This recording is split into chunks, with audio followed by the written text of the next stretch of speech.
Greetings, everyone. I'd like to start my show off with thanking Cablevision and who we call Coach for giving us this opportunity. Not only does he give it to us, but he also gives it to many others, bringing forth good, positive news to the people in the community. My name is Jihadah Sharif. I'm the founder of the Creative Spirits of the state of New Jersey. I guess you can call us a many-purpose organization, but we always look for the good in the people in our community, and we feel like we have the utmost responsibility in improving the quality of life for our citizens, and especially our children. Today we have a special guest. His name is Tyrell Edwards. He's originally from this area, Essex County, born and raised in Orange. Yes. Correct. And he is a trainer, a personal trainer. He's about building health, and this is what we're going to discuss today. I watched him at the gym. He trained me a little bit, and I watched him train others. And what really fascinated me the most, a couple of weeks ago, I noticed you over there reading this book. And you kept reading, and I said, don't disturb him, don't disturb him. And then after he finished reading, he had the book open, then I saw him practicing this exercise that he was reading about, perfecting yourself to help others.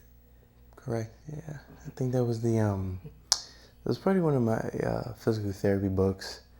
Yeah, one of the reasons I really got into fitness is just not just, being a personal trainer, but I'm also a nutrition coach, but really understand how to overall, create a sustainable lifestyle and a healthy lifestyle. And physical therapy is definitely one of the areas that interests me a lot. At first I wasn't, growing up, going through school, college and stuff like that, it wasn't in my mind until after I graduated. It was like, oh, I think this is something I'm really interested in, like the field and gaining knowledge of how your muscles work. And that honestly, it just takes 2-3 sets of certain movements and over time and consistency, and then you can get rid of your back pain, you get rid of knee pain, you get rid of ankles and ankle pain, or common issues that many people have that they don't realize is it can be solved by literally doing certain movements. Now, that's not for everyone. I'll see certain people have more intricate, health problems, so it might take a lot more, but a lot of common ones, they can be handled just simply by movement, right? So it definitely interests me a lot. That's why I stepped in this industry of training others to live a more sustainable lifestyle. A lot of people don't realize not just the seriousness, but the necessity of being in good shape. We say a healthy body is a healthy mind. And when you're healthy, you can think better. So a lot of people want to get in shape because it makes them cute. Well, I can understand that too, but you don't realize it makes you more ambitious, it makes you more correct in life. A lot of mistakes people make because it gives you a chance to think and do the right things for yourself. You told me about working with the children. I always felt that I don't like medicine. I'm more natural, and I think today we're living in a drug-oriented society, and we don't need to cure our illness with drugs. I know some children are born with certain diseases that they have to take medicine, but we have a lot of children are affected by what's going around them, and a lot of them don't even realize it. Recently we had a killing in East Orange, and it happened at a time that the children were just coming from school. And we're talking about the preschoolers to the high schoolers. And it was such a bad thing because the person that they shot and killed was a prominent young man. And then They set the house on fire, the family house. And I'm thinking, what about these kids coming out of school? How do they feel, knowing this could happen just like that. It could happen to them. So now they're scared, and it does something. It makes children, why should I be good? This is gonna happen.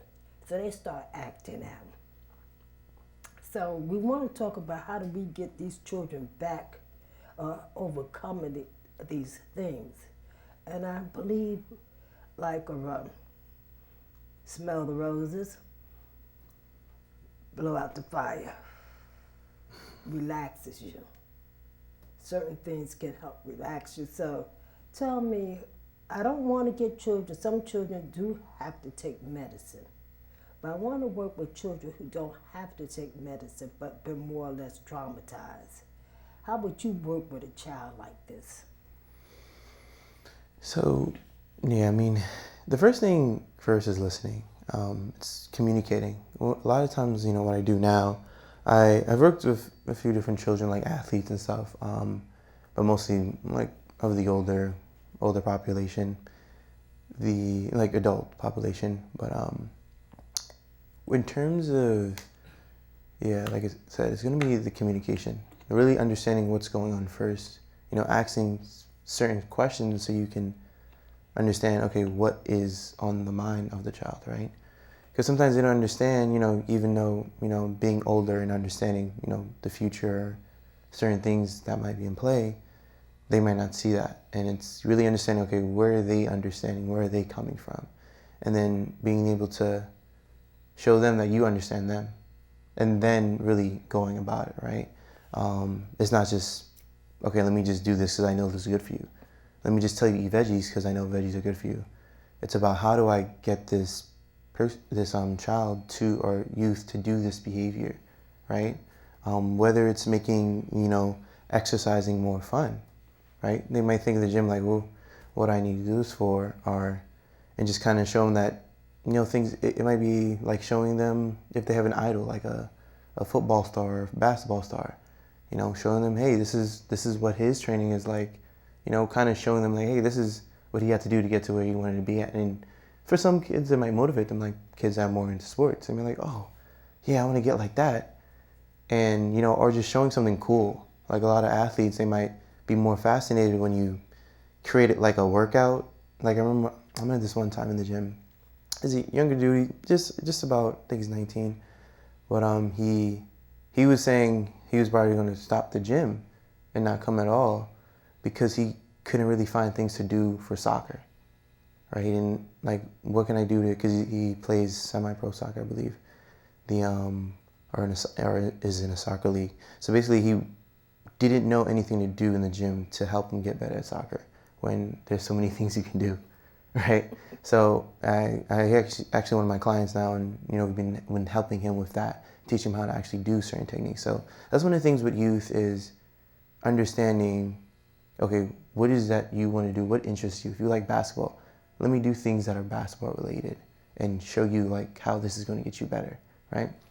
That's one thing. And just understanding that, even though we feel like certain children, they haven't been through much yet, or their stresses are not as much as our stresses as being an adult, right? Because you have less responsibility. To them, it feels like it's the world, right? So it's, giving them things that make them feel more calm and making them realize, hey, take a break, relax, or just doing things that are more fun and having them open up more, if that makes sense. I remember one time, I did this. Before I was doing personal training, I mean, at the time I started personal training, I was also a college advisor. For a program I actually went through myself, SEEDS. So I was working with the youth. I remember when we did this activity around like fitness, where we kind of just had a ball each. Like there was like two groups, like it was different size balls. There's like a bigger ball and a smaller ball, and we would just kind of pass the ball to each other around. But when you get the ball, you'd have to say something that, what is your biggest stress about going to college, right? Or what's a smaller worry that you have about going to college, right? In this way, it's like they're being active and also, expressing stuff about them. You're learning like, oh, I had the same worries as my other classmate. So it's really about building that community and motivating each other, because by yourself, most children aren't going to want to do things just by themselves. They either idolize something else or look at some other else, or their friend group might be, influencing them. So it's now not just working on one by one children, but understanding, creating that community, making a habit. Does that make sense? So I would definitely go about first listening, understanding, them, and just paying attention. What do they do, right? And then I would design a program based on that. You're the type of person I would love to work with us. I designed a program years ago called Patch Up the Cracks. I know you heard that expression. Our children are slipping through the cracks. I said, well, patch it up. And what we do, we use the performing arts to bring our children together. Everybody thinks that I'm an acting school, but I'm not. I know everything comes from the mind. Everything you see first comes here. And I get that creative juices going by them writing plays and acting them out and doing different things. And you'd be surprised what they can create and become doctors, because you got to be very creative to be a doctor. I think the heart transplant came about from a young man being creative, and he became one of the best heart doctors. So this is what we do. I've been going around our community. I started in my attic apartment with over 40 children and coming up with plays. I go into after school programs. I go into public schools, and these children don't even know me. But when you give them that love like you're talking about, showing them that you care, they draw it to you. And if you ever say to me, these children don't want nothing, that's a lie. They really, really do. I had a young man that I was working with. The patch programs, you have a structure and design. And what I do is to monitor all their activities, what they're doing. And they take this to probation once a week. And then they go to court, show the judge once a month, because we're people of habits. And we make sure that they get into a positive habit. This young man, if you don't do it good after a certain period of time, you're going to the youth house for a weekend maybe 2 weekends, depending on what you do. So this one particular youth, he didn't do it the way I want it done. And I recommended that he go into the youth house for a weekend. That's when everybody likes to party, and they know if they don't do it right, next weekend they're going to be sitting up here, right?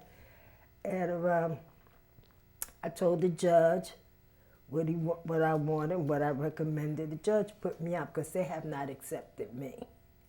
And the judge put me out, told the kid that I was I wanted to put him in jail, threatening, right?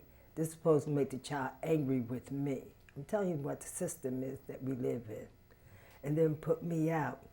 But the child finally came out the courtroom, and he sat down with tears in his eyes.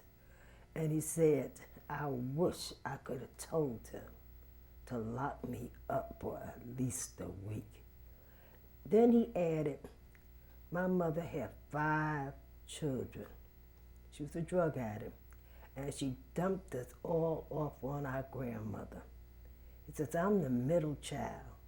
The 2 before me didn't graduate. He said, I got to graduate. I got to prove to my mother that something good came from her. He wanted something.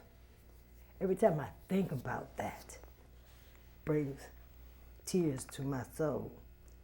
Our children want something. but they're afraid they're not going to get it.